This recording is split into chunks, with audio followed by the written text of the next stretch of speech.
you a bit more about crow's feet in terms of why we get them.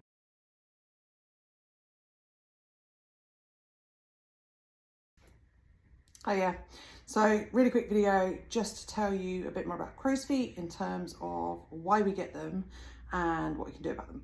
So this is your orbicularis oculi muscle. It runs around the eye, and this is what ends up causing that movement that we can see when we do that. So that's one of the big movements. So as we get older, our bone gets reabsorbed around this area here, and the volume of fat that's underneath that area also starts to drop down.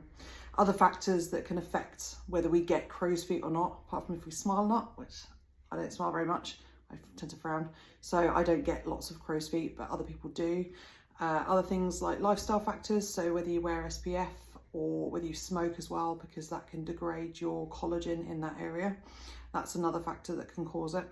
But the primary reason is things like genetics and just normal anatomy and physiology that causes that loss of volume underneath. So a bit like a shirt, when you're constantly moving it, as well as the volume loss underneath that area, you start to notice the creases when you smile. So what we can do is, because it's primarily caused by the creasing up of that muscle, we can just inject in the side to try and reduce that movement as much as possible, which reduces the wrinkles that get worse when you're moving.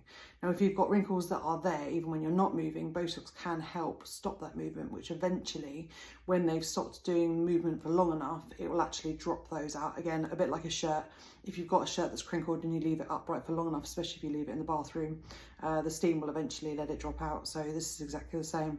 In terms of how much you need, it really is person dependent. So for me, for example, if I was going to do my crow's feet, I'd probably just do one injection just there where you see that line is.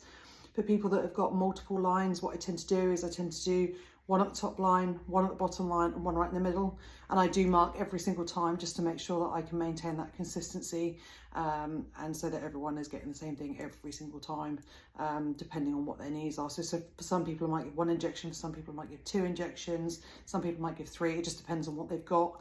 If they're very, very extended, I might do a couple of lines as well, just to make sure that we're really getting rid of that creasing movement. So there you go. Hope that helps.